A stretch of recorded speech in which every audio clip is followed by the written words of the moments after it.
Okay, thanks Rebecca for having me here, or giving me a chance to actually stand on this platform. So a little bit of myself. I run a tiny studio called Swarm.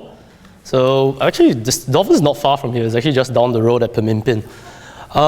So what Swarm does is generally things like that. So some visualization stuff, and then occasionally we do things like that, which is like generative design, which essentially is to teach the machine how to draw and then get the machine to draw for us, because we're lazy bastards.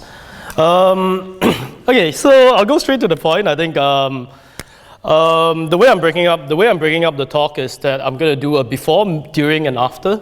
So I'm going to take graphics from before the elections, graphics from during, namely results day, and graphics from after the elections, namely the cabinet. So let's start with before.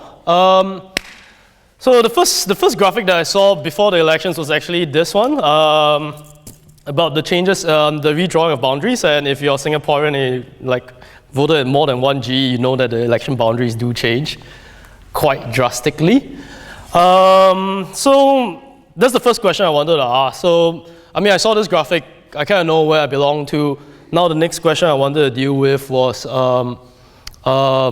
is there gerrymandering involved? Okay, so yeah, zoom in onto graphics. So between the 2 years, I think the big difference I wanted to check was like whether there was any difference, or where, visually speaking, where are the changes in the boundaries, and conceptually speaking, is there any gerrymandering? I think that's a big question that, I mean, that's the first question that got to my mind. So I drew this. Actually, the contours are, okay, the legend's tiny, so I'll just explain it I'll explain it orally. The bluer it is, the more, the colors are based on the previous elections results. So the bluer it is, the more biased towards the incumbents, and then the redder it is, the more biased towards the opposition. I wanted to see like what's the difference between this year's boundaries and the last election's boundaries. So to be honest, I didn't really answer my own question. I don't really know if there was any gerrymandering. The one thing that stood out for me was Joo-Chet disappeared. That was kind of sad.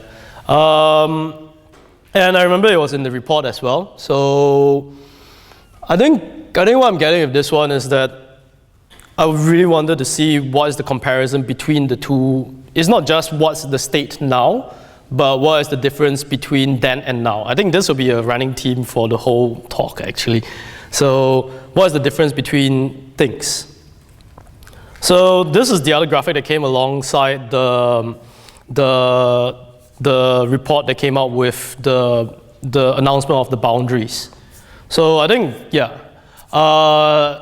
same comment. I think the problem here is that there is no context to the past. There's no context to last elections. And so I drew like just, okay, from here forth is all rough sketches. So this is 2011 and this is 2015. So I kind of wanted to explore the idea of whether there was gerrymandering in the first place, or whether there is a purpose in the elections committee, the boundaries committee. And I took this measure, which is number of MPs per elector. Because based on, like, similar to this graphic, number of MPs per elector versus over the years. And the reason I chose number of MPs per elector is kind of the same thing as miles per gallon versus gallons per miles. It's a more linear way of actually comparing density of MPs.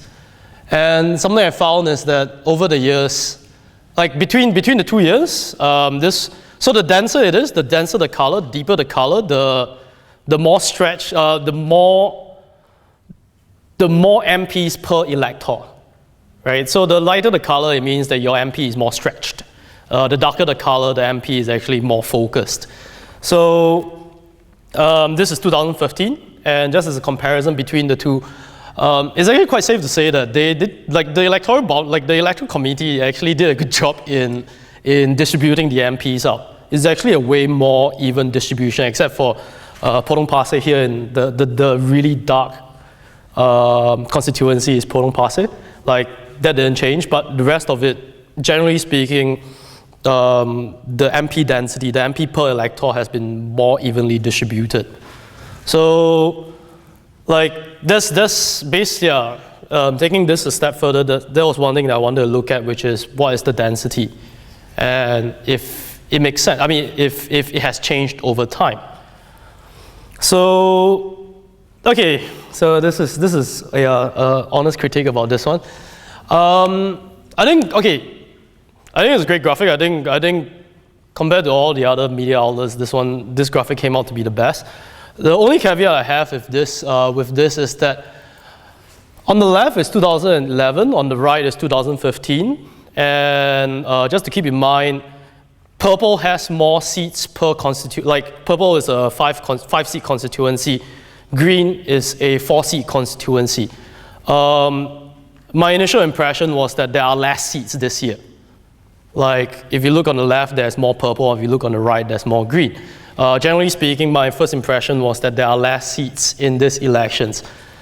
Actually, it's the other way around. Actually, these elections, there are more seats. There are 2 more seats compared to the last elections. 2011 was 87. This year was 89. So, I mean, based on that, I got curious as well, and I wanted to see where did the 2 seats come from? Because the problem with the previous graphics is that it didn't answer any of those questions. Okay, it was answered in text, but it didn't really answer the question. So this was a very rough approach that I had. So orange dots are seats taken away, green dots are seats added, and then orange areas are constituencies taken away. So generally speaking, I mean, just by visual proximity, you can tell that this orange, like this set of 4 seats, kind of moved here, and then that single seat over there kind of moved there, moved 1 seat there, 1 seat lost there. To me, what was surprising is actually the top left, where 4 seats just came out of nowhere, and then it kind of answered, like that part kind of answered where did the 2 seats come from for me. It's because there is a new constituency there. But I think that is quite hard to grasp from this graphic alone. I think the thing is, I mean, I'm saying this all out of context because there is a whole article on it that accompanied this graphic. So I think a lot of it was explained in text, if I'm right, if I remember correctly. So yeah, that was my approach to the graphics before. Or that's my 2 cents worth of take. 2 cents. For the graphics before. So let's move on to during. So during is actually live results day. I think the ST graphics team did a really good job here. I think of all live dashboards on results day, this is the best. Except that it is a bit long. This is my question now. Actually, I've got no particular critique about the graphics per se. Actually, my question actually is about context. I think everyone, I mean, most people know about the election graphics or the election dashboard for the New York Times over at stateside for the American elections. I think the main difference is that the context in Singapore is that results day is about 4 hours long, and it happens at night, and it actually happens really quickly.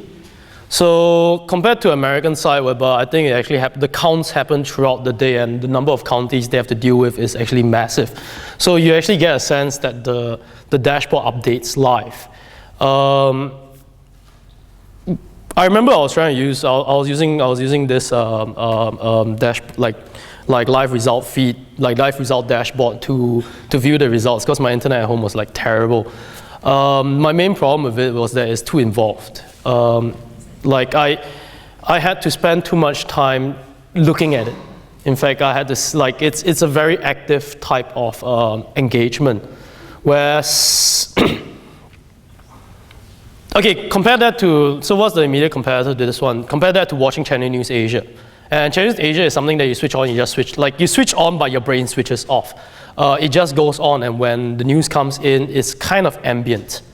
So I think there's the context which is kind of tricky in this case, because, in fact, to be honest, my opinion on this one is that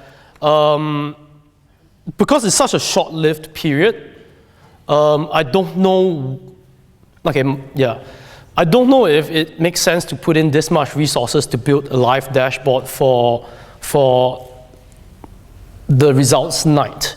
In fact, I think something like simple tabulation, take up a certain percentage of the screen that is easy to glance at, that tells you the progress of sample counts and the progress of the proper count. And that'll be enough for keeping me engaged with the live results. Because I think, yeah, like I said, it's kind of different. The context is kind of different in this case. And to be frank, I don't think ST is famous for video. It's not. ST doesn't have a channel, so it's kind of like it doesn't have a free-to-air TV channel which people can switch on. So I don't think it's right to compete on those grounds. I think actually the strength of ST is actually a lot in the before and after. This is my personal take. Like, the strength of ST is actually in the before, the dealing with the news before and dealing with the news after. The live updates, especially because it all happens at night from 10 onwards, and people are at home. It's hard to compete with TV for that one. And I think it's to play with that strength. It's to play with the strength that that Straits Times work. I mean, specifically about the graphics work, it works a lot for explanatory. It works very well for explaining things, or exploring into depth. So I mean, I'll get into that in bonus stage, but generally speaking, yeah, I thought the execution was really well, but the problem was the context. I found that it kind of felt out of context. It felt, yeah, in that sense, it felt like it's mismatched. It didn't fit well. So, I mean, I'm referencing New York Times a lot. Unfortunately, it seems like that's my only point of reference. But they came out with this article recently. Unfortunate part about it is the naming of the article, which is a particle. But they were talking about context, and I thought this was actually very interesting as an article. It talked about that. I thought this part would relate very well to this. Like, even if it was a service, just for live updates, if it was just for notifications, I think that will work a lot better, or that will get a lot more value than to do a live dashboard. That's my 2 cents. So that's that for during, and then the last part is the new cabinet. I thought, yeah, when the new cabinet came out, big long list. Okay, I don't have the full screenshot for this one. Big long list, and then I saw this titles, and I thought they were quite interesting. So, okay, so to explain the idea of comparing things, this is Git diff, or rather the Git diff view in Git. So it tells you the difference between your files. It tells you what has changed in your file. So green is new lines added, red is lines that have been removed. In fact, this is the Git diff of the constituency boundaries. So you can tell that Amokyo, if the words are big enough, the boundaries for Amokyo has changed. Like, this is the raw data view anyways. So for context, right, actually a lot of the work I do is kind of based on this concept of, okay, if I could Git diff something. So if I could Git diff the cabinet, what would it look like? So I want to see what was the change of, like, between before elections, what was the cabinet like, and after elections, what was the cabinet like? Because I know that there was a lot of, once this came out, everyone was focused on this chap and his transportation Minister of Transport role. And but no one noticed this. No one noticed that he's actually coordinating minister for infrastructure. And everyone thought that Komu One actually got the short straw. I'm of the opinion that he got a promotion. Because if you look up at the top right, I mean the two new green additional rows, those three are coordinating minister for national security, coordinating minister for economic and social policies, coordinating minister for infrastructure. And the other two coordinating minister roles are actually taken up by a deputy prime minister. So I kind of think he got a promotion, not a demotion, but it really depends on how people read it. But the whole idea is that, I mean, based on this, I got the impression that the cabinet is much slimmer now. Like if you look on the left, that is the cabinet just before the elections, and then on the right is the current new cabinet. It'd be interesting to go all the way back to the just post 2011 elections, because things have moved, things have changed. Like just before the elections, there were 4 ministers in the Prime Minister's office. I don't know why they're there. It sounds like they're just reserves, but they were all taken out except for one guy repositioned elsewhere. So it'd be interesting to see just how the cabinet has changed over time. I don't think it's just a snapshot. I think it's especially if you look at it over time, how has things moved. So that's my founding, that's where I got curious about, like that was the question I was trying to answer, like what has changed. So that's that. So bonus round.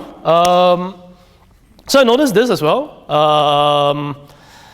on Straits Times News YouTube channel, and then I thought it was quite interesting that I'm guessing it's like the graphics team is introducing like live tools for the newscasters to work with, and I mean, yeah, it essentially runs in the browser Firefox. So I thought this was quite interesting, and I don't really have much comments about this apart from the fact that I noticed that the tools do exist, and I think, okay, I rephrase. I'm personally of the opinion that we do a lot of internal tooling. So we build tools for ourselves, and it does make life a lot better. So I thought this was good. Then this one, okay. So where does the graphics really shine? Something like this. I mean, technically it's still related to. I mean, it's not really related to GE, but it's kind of related to GE because it's still got the PM involved and it's SD50. But I thought this, just by for the fact that Lee Kuan Yew is actually in as a category in the National Day rally was interesting to me enough, and the fact that it actually got mentioned quite a few times. So God bless the old man. I thought this graphic actually analyzed the National Day rally speech really well, and how would I say it? Okay, I don't have other screenshots for this one, unfortunately. Like the way that it integrated the text in context, this overview, and to show like where is cut off. Lee Kuan Yew is actually all at the bottom here, and then the reactions. I thought the way that this worked together was really well. In fact, that's what I mean by the strength of ST graphics or Straits Times per se in dealing with graphics and visualization is in exploring things in depth. Like that's how I see it. That as a paper, as a news agency, you have that faculty to do so. Whereas compared to something like a news channel, like a TV channel like Channel News Asia, I find that they don't have the opportunity to do so unless they do it as a documentary. As a talking head program, they don't really go in depth. They don't really explain very well. Whereas I find that graphics from ST tends to explain very well. Like the recent ones about the haze, recent ones about like which products are connected to the haze, right? I thought those things work. Yeah, so that's that.